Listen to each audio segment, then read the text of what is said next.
Mark, how are you feeling for Expo Day 2? I'm feeling good. Friday historically is never as busy as Saturday. Saturdays are crazy. It's similar to in the States, in Ohio. But I am really taken back because I had no idea that many people in Australia knew who the fuck I was or even gave a fuck who I am. So it was really cool. And I'm gonna say this, I could see myself living here, no bullshit. At least part-time. Might be looking into that. But anyway, day 2, today is the crazy. I love the crazy. I embrace the crazy. I thrive off of the crazy. I get energy from the crazy. You know, we live in a sea of vibrations, just like fish live in water. They don't realize it, they just do. The way the currents go, that's where they're going. You know, humans are the same way.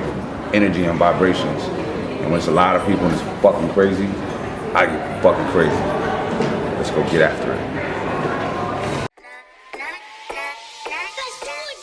Yo, y'all thought y'all was seeing Henry, but Rashid just took over, baby.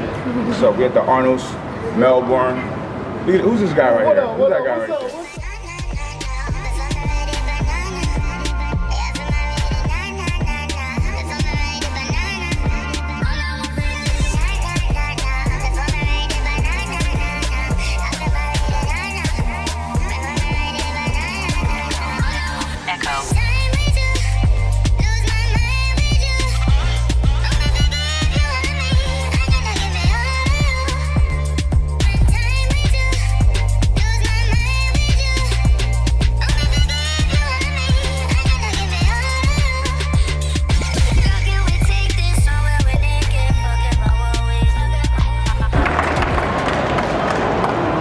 So my feelings is hurt, I'm leaving. That wasn't a real clap. Rashid.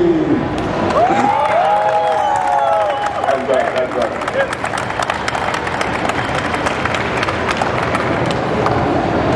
What's up, how's everybody doing? First off, I want to say I am really enjoying myself out here in Australia. It's my first time. Australia does remind me a little bit of America. However, the people here are so freaking nice, it's ridiculous. Everybody has more of a positive vibe, and it's really refreshing. I don't want to come up here and give a long spiel about me. I want to open it up to Q&A. I want to talk about what y'all want to talk about. No topic is off the table. We can talk about whatever y'all want to talk about. And I just want to build with y'all, you know? I feed off of you, probably more than you feed off of me. Alright? So, and don't be shy, because oftentimes when I do a Q&A, people will be all quiet. I see certain people that won't even move their lips, but then outside, they're like, hey man, I got a question for you. I'm like, this is the time right here, because your question might be a question that somebody else want to know the answer to. Alright? Let's run it. Alright. What's your approach to nutrition? So do you count your macros, or do you just eat like lots of food to build muscles, or? No, I don't count my macros. You know, we all go through different phases in life, and your nutrition has got to be based on your goals. So right now, I eat once a day. I know it sounds crazy to a lot of people, and I don't eat a lot of animal protein. You know, I'm more into longevity these days. Since I started doing this, it's only been about a month, a little over a month, and I'm down about 15 pounds, which I'm okay with. And I actually want to lose a little more weight, because you know, my kids are getting older, playing sports, and you know, I'm a pretty prideful guy. I've always been a good athlete, and I can't have them outrunning me, and they're kind of outrunning me now, because I'm a fat dad. So I just want to be lighter. I honestly feel healthier, lighter, leaner, you know, and you know, I don't know if any of you do, but you should, you know, go get your blood panels done, get your levels checked, just to see how healthy you really are. Because what we see in the mirror is not always an indication of our health. So I eat for that, okay? There's a lot of data, a lot of research that supports the less calories that you eat, the longer you live, and the better your brain functions. So That's why I eat the way I eat now. So a lot of plants and vegetables and mushrooms and all of that kind of stuff. I do a lot of salmon as far as protein. I'll do shakes every now and then.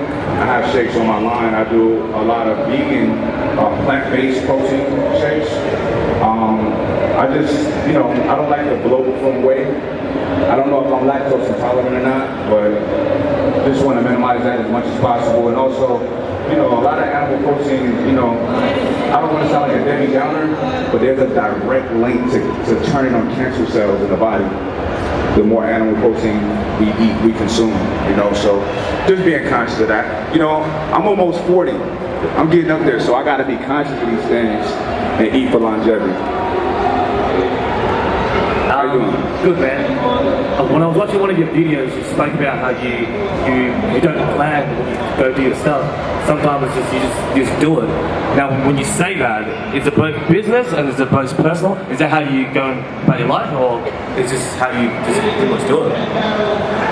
In business, I haven't typically planned things out like super specific, and I'm gonna tell you why.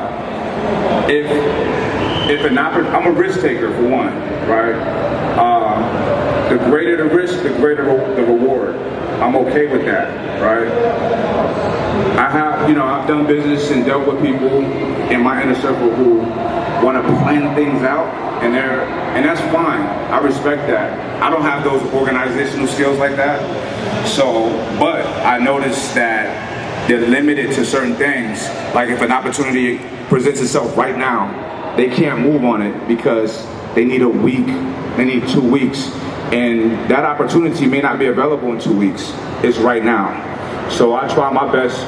Anything that I'm involved in, I try my best to be well versed in it, well knowledgeable in it, so that I can confidently dive in right now if I need to.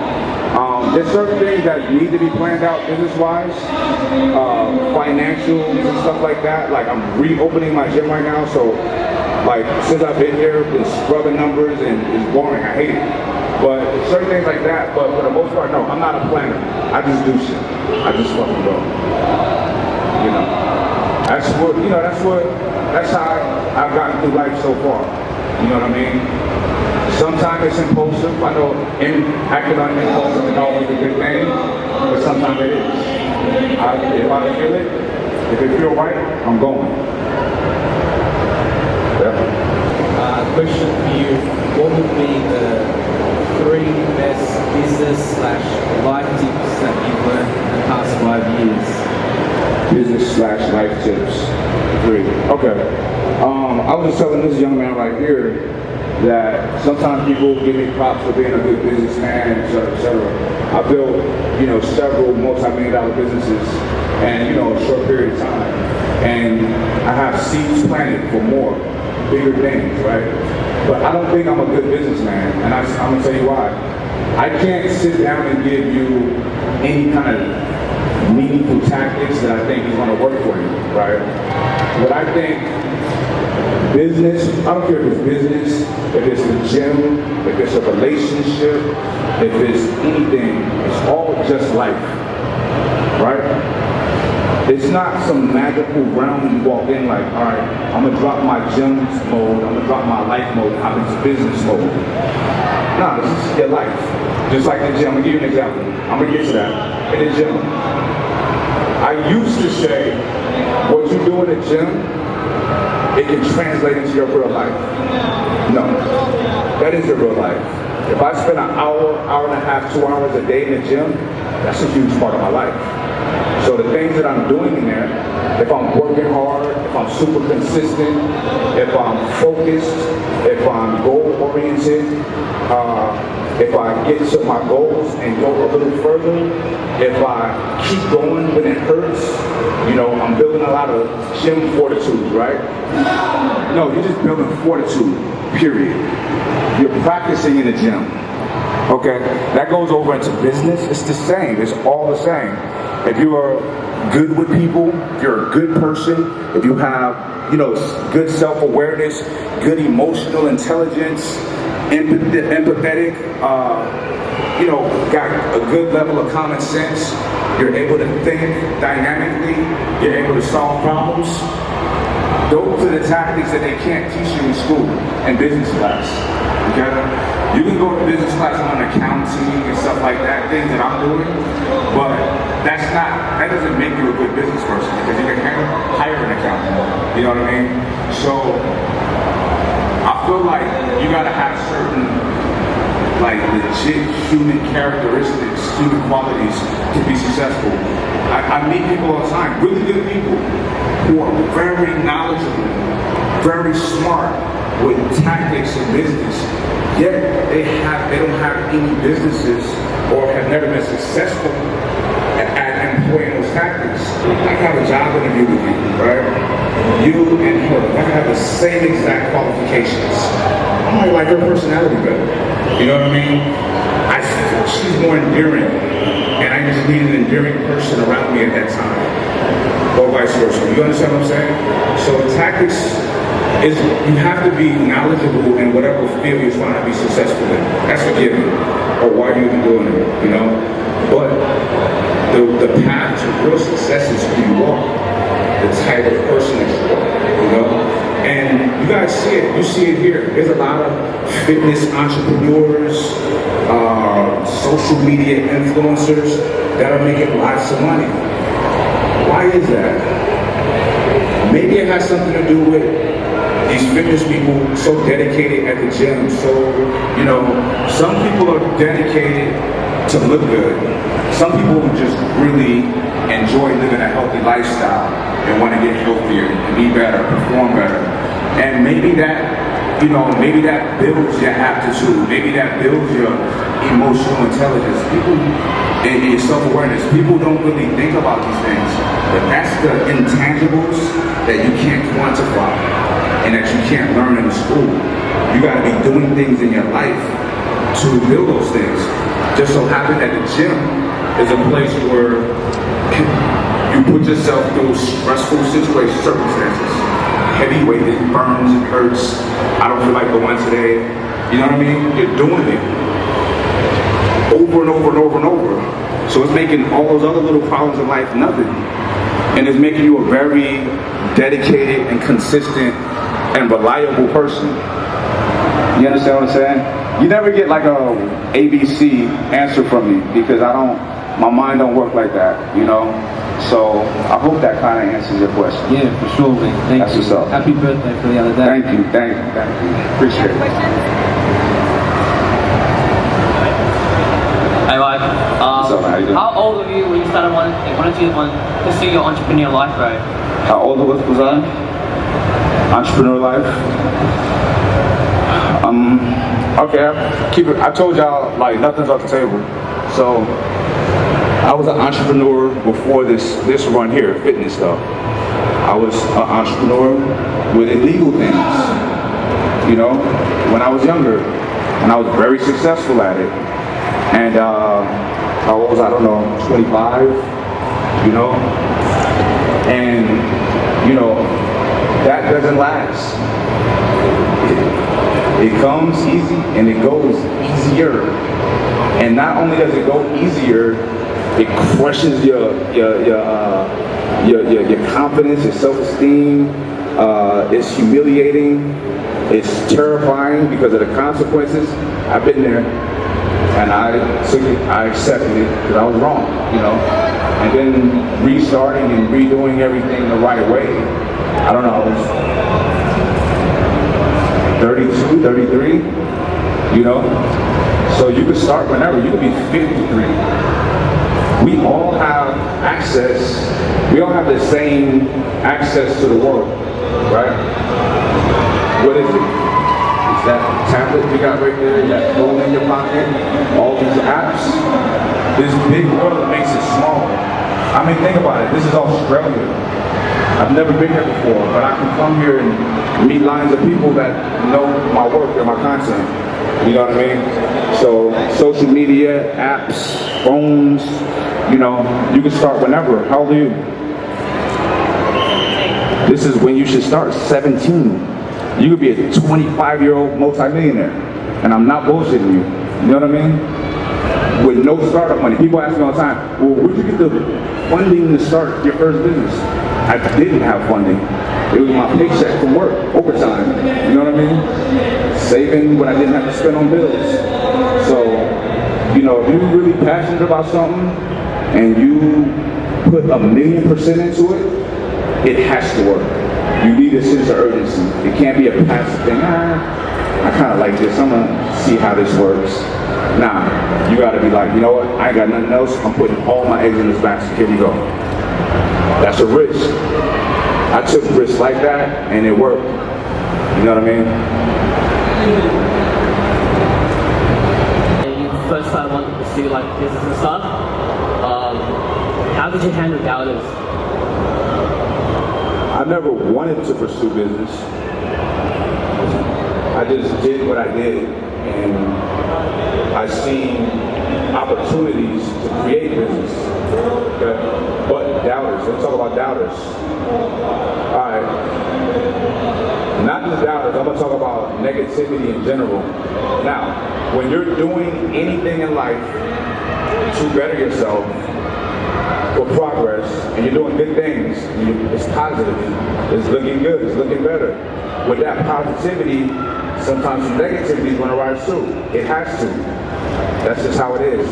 Dark and light, you know, is just good and bad. Now, people that are successful tend to be able to stomach those doubters or that negativity or what have you, right? And those who aren't, they stop. Why am I doing this? My feelings are hurt. This is uncomfortable. I'm done with this. Okay? So you have to absorb the good with the bad. You know what I mean? Doubters, fuck them, honestly. But you gotta, they're always gonna be there. But so what? This guy is a doubter. He's spending all his time talking shit about you. This is stupid, what you're doing, yada, yada, yada. Guess what? He got to go home and deal with his miserable life at the end of the day. He's not your son. He's not your dad. You know what I mean? So you got to know that who cares what people think? You know what I mean?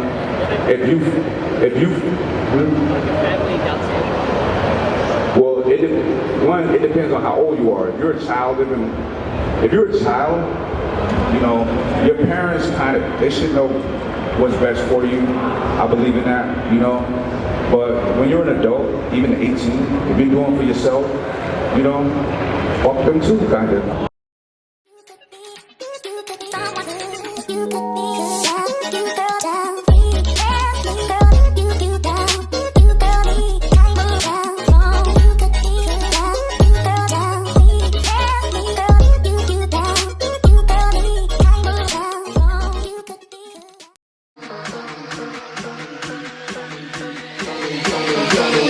Y'all know me, still the same old shit.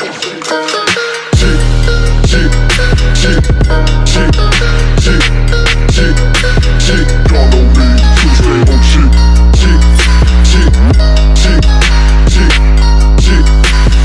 Y'all know me.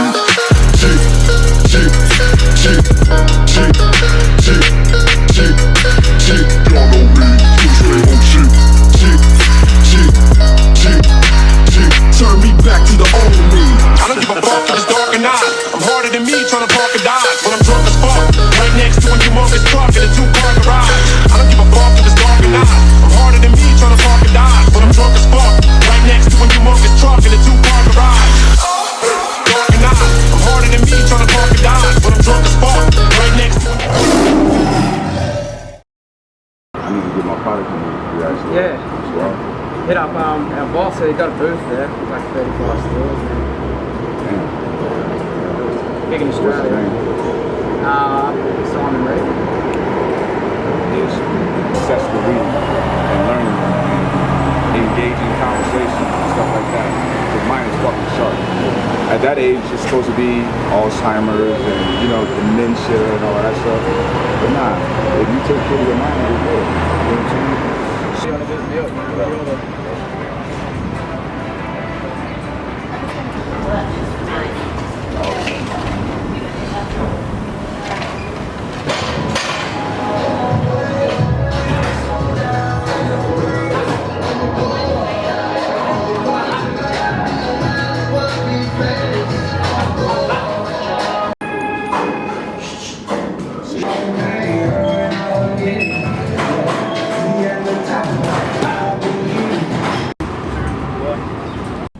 Hey, what's up, Melbourne? It's your boy Mike Rashid. Last day of the Arnold's Expo here in Australia. I want y'all to come through to booth 133, Iron Addicts.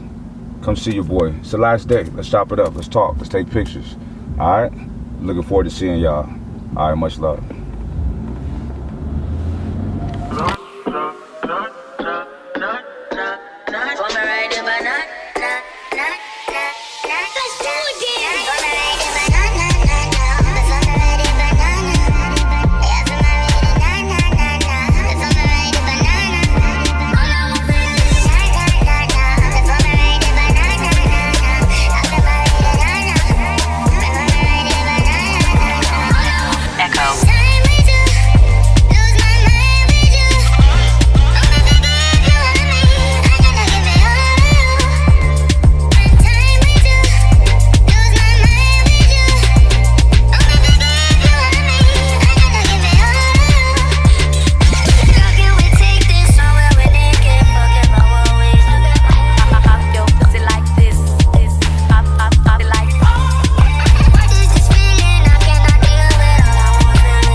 Gatekeepers anymore. 100%. It's crazy, isn't it? Yeah. YouTube, podcast, Instagram, everything.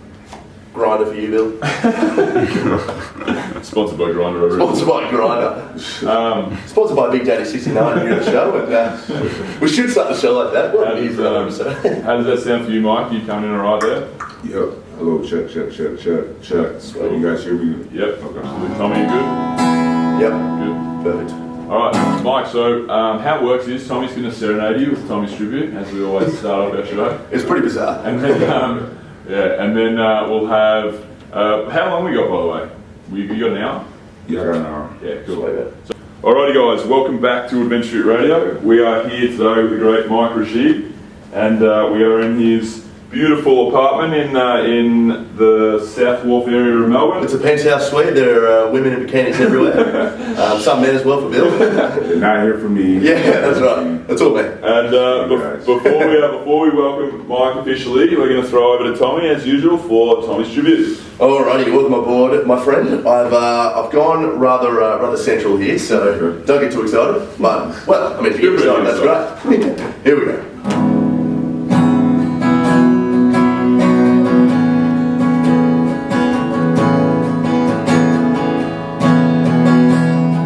I really get into it first. So.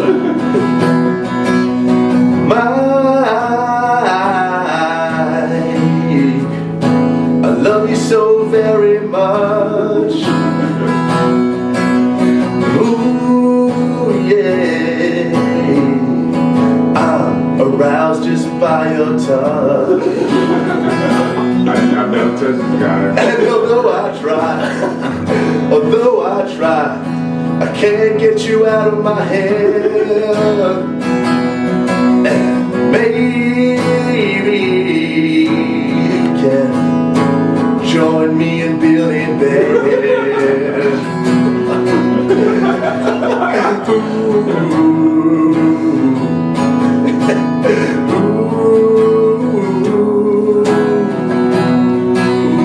You're a man,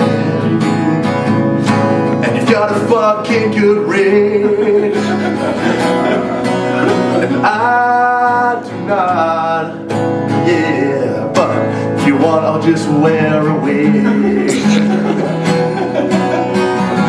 Cause you and me, yes, you and me, we'd have really strong offspring. But on a serious note, I'll be Monica, you'll be Chandler Bing. Ooh, yeah, welcome to the show. Now that was all platonic. Thank you, mate. That was really good, man. You might have converted me. I don't know. Yeah, that's We're definitely back by side. So, yeah, that's I'm here for the Arnold Australia, the expo. It's my first time here. Cool. I've been wanting to come for a few years. I previously had a bunch of legal shit going on to where I couldn't travel. Gotcha. I could Couldn't travel at travel all? outside of the country. Shit. Yeah. Yeah, but you know, all of those things are behind me now, and now I'm trying to conquer the world. Awesome. And it's fascinating to me because like I came out here and I'm doing this expo. I never assumed that anybody knew who the fuck I am. I'm just like, and it's, you know, it's no different than being in the States at this expo. It's like lines of people coming up. You know, the lines is one thing, but is what they're saying to me. I know they're really dialed in. You know what I'm saying? So it's very, very surreal. You know what I'm saying? I mean, you think about it. I've never been to Australia in my life, and I come out here, and a lot of people knew who I was, and, you know, were motivated or inspired by me in whatever way.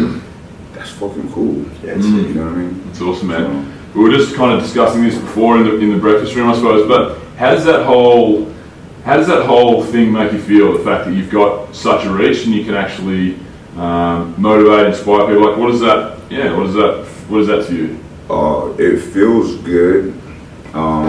It keeps me on my toes because I don't want to let anybody down.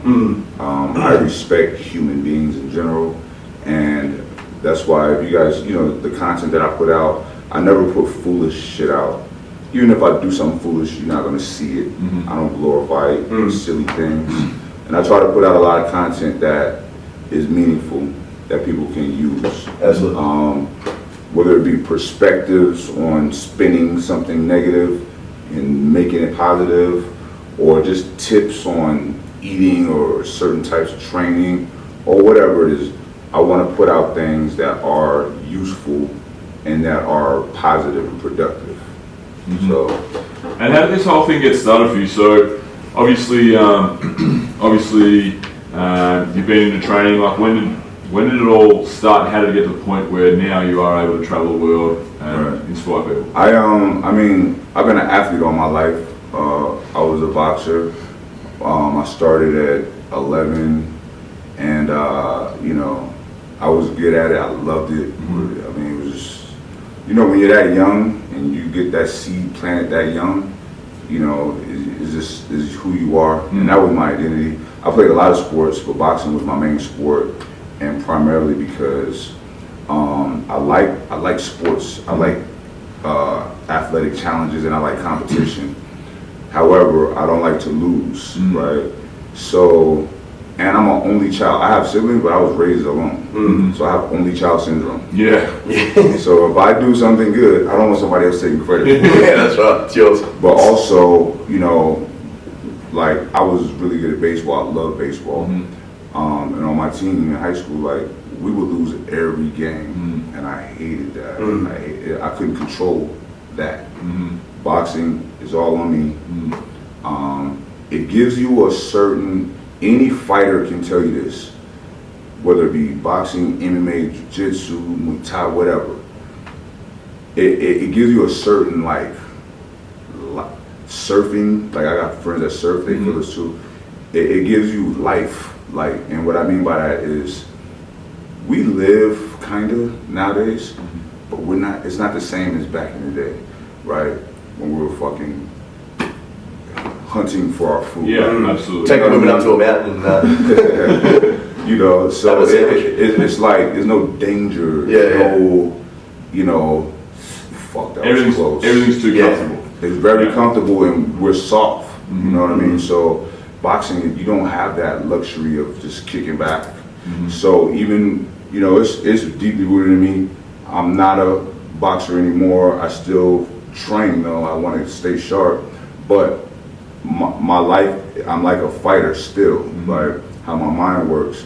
So I always have a sense of urgency, you know what I mean? I know how to coast and reserve energy. I know when to sprint in life, you know what I mean? And that's from my particular sport. Now back to your question, I'm sorry, kind of. Mate, there's going to be plenty of this, though. There's going to be a lot of tangents. So what got me into this, I mean, social media started becoming a big thing. I was just a personal trainer, but whenever I do something, I'm all in. So I was probably the best trainer in my area. I know I used to work for Gold's Gym, and I was the best trainer at all the Golds because quarterly we would have like these meetups, and I would have the most sales from any trainer or whatever. And you know, I was all in, you know what I mean? And it fascinated me to be able to, I can shape and sculpt this person, you know? Oh, this person came to me for, they got to lose 30 pounds before they can have their gastric bypass surgery, right? Watch this. 100 pounds later, they don't need gastric bypass surgery. I love that kind of shit, you know what I'm saying? So just on that being like such a good trainer, what do you think was the definitive factor? Because being a good trainer also means you got to be really good with people, right? You got to be a friend. You got to be like a shoulder to cry a lot of the time. Like, how much of it is like, yeah, I know how to write a lot of programming, I know how to write a lot of nutritional plans, but how much is it like I know how to be a mentor and a friend and all the other kind of unspoken parts of it? Necessities. I think the fact that I became a father at a young age, I'm kind of controlling. So I was like that with my clients. I can be very persuasive and convincing that you really need to listen to me on this. You know what I mean? And I cared about my clients. When I first started training people, like, it's crazy when they say, okay, it's $65 per session. I'm like, $65 for 1 hour? That was crazy to me back then. I gotta ask them. That's more than their membership. You know what I mean? But so, but you know, once I understood the importance of it, and people have the money to do it, I'm like, okay, I got more comfortable with it. But I don't care if you're paying me $10 an hour. You're paying me. I have to provide you with the best service possible. So I was just, you know, I will persuade them like, you really need. And I liked the clients that I really wanted to take on were people who needed it for health reasons. People that are very unhealthy. My father, you know, I have heart disease in my family. My father had a heart attack. My grandmother had a heart attack. So I knew a lot about heart health, and that's all food. You know what I mean? For sure. So, and I can look at somebody and be like, you're at risk. You're clearly at risk. You know what I'm saying? So I would dwell on, I would probably scare them with all of these facts about their lack of health, so they will want to get right. And the way I train, you're only going to be as good as your trainer. You're going to train how your trainer trains. I train for performance, so I train for strength. Like, I don't care if they just want to get ripped. I'm like, okay, but you're going to be strong. So that's the way the programming worked. They were getting stronger, so people are addicted to those kind of results. Yeah, that's right. Absolutely. So that's how I was able to keep them in. Yeah, so you would sneakily just throw in the testing day. What kilos? Oh, wow, you're 10 kilograms up on your back. Right. That's it. You idiot. Let's go. But that's the best way to do it, isn't it? Like, if people see tangible results, like, I think it's, for me anyway, I really agree with that idea of training for performance, because it's measurable. Like, you can say, oh, this is where I was, and this is where I am, this is awesome, as opposed to saying, oh, my right oblique looks a little bit better. Like, that aesthetic goal works for some people, but I really think those lifestyle goals are a big thing. Oh yeah, absolutely. And the aesthetic stuff, it's just, to me, it's just silly. Well, it's a byproduct of all that shit. You're gonna look great if you train hard and discipline what you're eating. You're gonna look pretty good. Exactly. I just think it's weird to just stand in the mirror, staring at yourself. I'm really glad that you think that's weird, Mike, because me and Tommy, I come from a powerlifting, Olympic lifting, did a little bit of CrossFit back in the day. Tommy's a CrossFit coach, so we walk into the Arnold and we kind of get freaked out a little bit by the amount of the aesthetics is king, you know? The vanity. And a lot of it, for me... Not to say that everyone at the Arnold's but for a lot of it doesn't feel like fitness to me, you know, because it's like aesthetics is king. So the fact that you to say that really, because I couldn't agree more. I think you should be training for health if you need to, because that's the most important thing in the world. And then like performance, there's nothing better than being able to know that you're strong, you're able to use your body in this way, you can do any sport you want to do. Yeah, so CrossFit. I used to do a lot of CrossFit, but people now don't know that because, you know, content get pushed down. I mean, I put out a lot of content, right? So, and I would do a hybrid of like strongman meets CrossFit meets bodybuilding shit. We had all these challenges at the gym. I'm talking about straight gladiator shit. You know what I'm saying? Even when I did CrossFit, I would do like heavy frame. I couldn't just do frame and strict movements. You know what I'm saying? So I went to get certified. This is when I was a trainer. Certified with John Welburn for CrossFit football, and I just seen the vibe. Everybody looking at me like, "Fuck is this guy?" You know what I'm saying? Like, fucking meathead. Yeah. I look around, and I look behind me, and somebody just staring at me. You know what I mean? So, so what I liked about that course is, you know, it was a lot of training, not just fucking writing shit down on paper. So I'm like, all right, I'm super competitive. And so I'm like, watch this. I'll show these fucking guys. And I fucking, Three rounds boxing for time. I destroyed everything. And I'm fast, I run fast, all that shit. They wasn't expecting anything. So they were, you know, it was cool. It's good. It was cool. You know what I mean? It's good to be an underdog and just kill it, right? I love that. But they look at me like this muscular bodybuilder. He's not functional. And, you know what I'm saying? So 100%. So that was kind of cool. But I think CrossFit is dope. The culture, the cult around some of it is. It can get pretty, it can get pretty insane. There's a lot of people out there that tend to go, oh yeah, CrossFit's the only way to do it. That's bullshit. Like, it's honestly, man, I don't want to be cliche, but whatever makes you happy. You know, it's just for me, CrossFit makes me happy. Zumba is fucking good. Exactly. I draw the line at Zumba. Well, it's a big gymnastics. I've done Zumba class before. When I did Zumba, I mean, I really. I have fun in Zumba. I would do Zumba. I don't even actually know what Zumba is. It just looks funny. It's just like some Latin dancing, but you fucking sweating. You know what I'm saying? You gotta keep up with that shit. It's exactly. Cool. So I agree with you. Whatever the fuck you want to do is okay. But the aesthetic shit, like, I am really, like, I've trained with a lot of people, man, and you know, I like training. You know what I'm saying? And I'm motivated by, oh, you did that, I gotta outdo them. You know, and that can be looked at as, oh, you're so competitive, but like, when it comes to my friends, we do that, and it makes us stronger and better. Makes everyone you know what I'm saying? Right. I just feel like it's having a competitive spirit is good for everybody. Oh, definitely. You know. So, but when I train with certain people and they're so fucking aesthetically driven, it's so underwhelming. It's fucking ridiculous. There's videos that you guys can look up of me and certain popular people, and you can see I'm bored out of my mind. I mean, me and you were talking about one, you know, so I ain't gonna say his name, you know what I mean? Say his name, come on, let's A. Schwarzenegger. or Arnold X. But nah, it is so underwhelming. Oh, yeah. Oh, my God. Yeah. It's a thing that I don't really understand. And I guess, like, ignorance is obviously a factor here, but the whole posing thing, I can't look at two different bodies and get really excited about it. So I just don't give a fuck. Now, I'll speak on that. You know, I think it is cool at a bodybuilding show, the top level guys, because it's fucking crazy, it's freaky. But it's just as freaky as, like, you know, fucking LeBron James doing his thing. It's like, I can't do what Phil Heath does. I don't want to, per se, but I like that.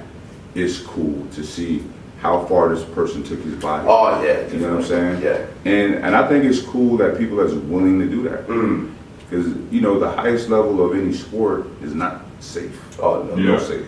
No sport. And that's cool. Mentally and physically, a lot of the time. That's fine. So people, except for maybe curling or lawn bowls. people are like, oh, that's not healthy. Like, so what? Yeah. For you know what I mean? Yeah. Stop being boring. Exactly. You know what I mean? See, that's the part. A lot of the greatest sportsmen to ever live weren't the greatest people to be around. Yeah, no. Like Michael Jordan was everyone's hero, and then, you know, a lot of people, a lot of stuff comes out over the journey that, you know, he wasn't a great bloke to be around a lot of the time. He was so driven. There was one thing. It was like, I want to be the greatest of all time, and that's my whole life revolves around that. Like, that's what I mean with, like, the addiction to the sport and the dedication is actually, like, mentally, it's like, it can get to the point where you got to be crazy. Oh, you have to be. And you have to, I really feel like you have to have a lot of fear there as well. Like there's a bit of fear motivating that success. You know, it's a really important thing. I would say, speaking of fear, like when I fought, fear is either fuel or it'll paralyze you. You know what I mean? And anybody tell you in combat sports that they weren't afraid, they're fucking full of shit or something wrong with them. You know, when you lead into a fight, okay, and then you get matched, that's when the fear really kicks in. Like, and then you see the guy, you're like, fuck. Yeah, he's a big boy. He's gonna try to hurt me. Yeah. You know what I mean? The stakes is high. Yeah. So the fear is there. So with me, it's like, I gotta mitigate that, right? So if I see him, you know, I'm gonna stare at him. I'm gonna do all kind of shit to try to intimidate him. I'm intimidated right now. Intimidate him, but I'm doing it because I'm afraid. Yeah. You know what I'm saying? I admit that, but I'm trying to convince myself that I'm not. Convince him that I'm not. You know what I mean? And it sucks. Fighting sucks until the bell rings. Then it's normal. Yeah. It's like, okay, this is. But you know, those few seconds right before, it's just like I'm breathing it in. I'm gonna get this shit. Yeah. You know, and I felt like when I did Boss of Bosses 2, part of me, I felt the same thing there. Yeah. Right? I'm like, I'm gonna just fuck. You know what I mean? Like, it's not a person, but I'm like, fucking kill his I know what you mean, and it's a good relation to surfing as well. Like, I grew up surfing. I don't actually call myself really a surfer. I'm a guy that surfs, you know, I'm like full. Except hostile chicks. Let's not beat around the bush there. But it's probably like the fear that you get when a wave, like a big set's coming, you're like, oh fuck, that freaks me I'm out. gonna have to go this. Yeah. Like what? And it's just that same like nervous energy coursing through your body, and you've got to kind of just really swallow and give it a go. Yeah. That's what I was always alright at surfing. Not good at surfing itself, but good at like taking off in big waves and either making one turn and looking cool doing it, or just having a wipe out. That was my skill in surfing. Did y'all get that? They got to check me out, I suck.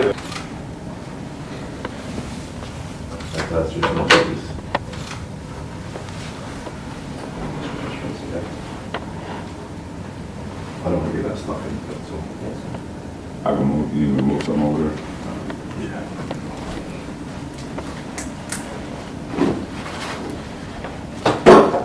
Definitely will be out in Australia a whole lot more. There's so many things going on that I'm launching out here. So it makes sense for this partnership to come into play. So I'm excited. I'm happy, and I hope y'all are too. All right, let's do this. Did you want to get a different angle? Yeah, it's a good break.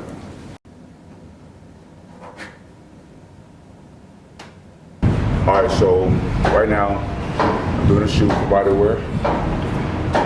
here in Daughtry's gym in Melbourne. Doing some boxing stuff. I don't like photo shoots. I'd rather do training. Well, I like photo shoots, they're cool, but I don't like posing for photo shoots. So I'd rather actually get in action, getting busy, while the photographer captures the images. That way, capture real raw shit, you know what I mean? Versus me trying to stand here and look whatever. So, y'all already missed some of it, most of it, but we get some more, all right?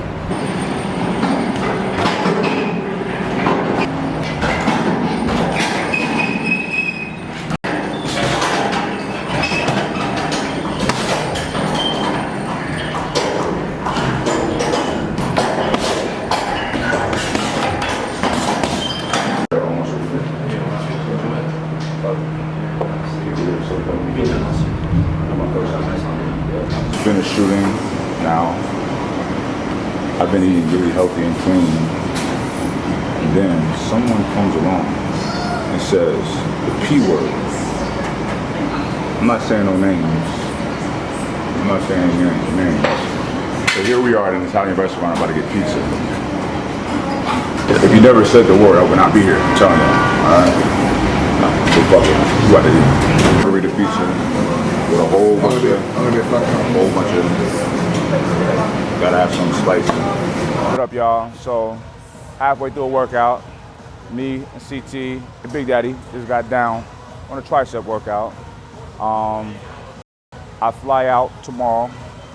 By the time you see this, I'll either be on a plane or I'll be in another country. It was my experience here in Melbourne, in Australia, was very, very good. That's all I gotta say. The people here are fucking amazing. I can explore and see the city, but I talked to so many people, I dealt with so many people, and everybody was so positive, so pleasant, gave off so much good energy. Yo, Australia is something in the water, because y'all got that shit together, man. I really like it here.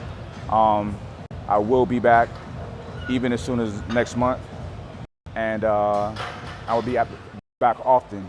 You know, it really pleasantly surprised me. I did not expect for this many people to know me out here and know of me, and I'm just happy that that was the case. Like I said, this is a dope ass place. I can see myself living here. Anyway, you know, we vlogging. You see all the action. You see day 1, day 2, day 3 of the expo. We had Arnold come through and show us some love. That was pretty awesome. You know, Arnold's a legend. He shaped a little bit of all of our lives, you know what I mean? Can't lie. As a little boy, I grew up watching Conan the Barbarian, Conan the Conqueror, all of that stuff, and I loved it, you know what I mean? You know, we got down on a pretty legit workout today. You know, CT challenged me to rep out the stack, so I had to get 51 reps. You know, I linked up with RYDER where doing some big things with them. My people, man, good people, really good people. And that was another thing, like I've done business with RYDER before, and reconnecting with them now, it felt right, but I never met them in person and got to spend time with them before. It was always via email and phone, but this time, spending time with them, it let me know that I made the right decision, man, because I really love these dudes, man. They're cool ass dudes. I love getting involved with business with really good people, man. That's more important than money, in my opinion. I'm gonna tell y'all, to me, being rich, being wealthy, has nothing to do with your bank account. It has everything to do with the amount of meaningful relationships and meaningful connections that you have with people. And that's what it's all about. And I love that, man. It was so much of that from Adventure Fit. We podcasted today, and that shit was amazing. We had a dope ass talk, you know what I mean? I put some of that in this video, but we'll put the whole podcast on another video. What can I say, man? It was a successful week. It was an awesome week. And I say it was successful because I got to really connect with some good fucking people, man. I'm excited about that. It's crazy because on my Instagram, I follow a lot of people, like over 1,000. And a lot of these people I know, I've met, I've liked. I may not speak to them on a regular, but I met them, I like them, we connected. That's why I'm following them. You know, I don't follow people just out of randomness. Maybe back in the day I did, but that's why I follow so many people, because it's another way to keep in touch with them, see what they're up to. It's cool, man. I don't know, I'm just overwhelmed with happiness, joy, because of all the positivity, man, all the good vibes, dope gyms. I've never been in a city with so many good gyms. It's fucking crazy. Right now we're at ADDICTS NITRO, and you know, it's fucking huge. It's huge. So many people getting after it. Dope ass murals on the wall. My man Medax. Shout out to Medax Mark Taylor. You know, come in here, take your shirt off, throw heavy iron around. It's all good. Shout out to Mick, owner of this particular gym, and a bunch of other ones, man. Solid ass dude. You know, and you know, I ain't gotta explain everything that happened. Y'all can see it. You know, it was a fucking great trip. In Australia, I will be back. You know, I also got to spend a lot of time with my boy Randall from Live Fit, Buff Buddy, Buff Money, Heidi, my boy Fam Flex, ripped as fuck. You know, look, y'all see me with Randall a lot because that's somebody. I mean, me and him both were personal trainers in Long Beach a few years ago. You know, I fucks with Randall tough. You know what I mean? That's my boy. He's a good person, hard-working dude, talented dude, creative dude. I love the dude, man. What can I say? That's my boy, you know. I also want to send a big shout out to the newest member of Interstellar Media, my man Isaac, right here in Australia. Interstellar is in Australia now. You know, y'all check out his YouTube channel, it's dope, man. How me and him connected is a really dope story. I'm gonna tell that on a later date, but click down below and subscribe to his channel. It's the first link down there. That's my boy, that's my little brother. So shout out to Isaac, hardworking dude and talented dude, man. You in Australia, New Zealand, anywhere around here, get at your boy, all right? All right, I got much love for y'all. Peace.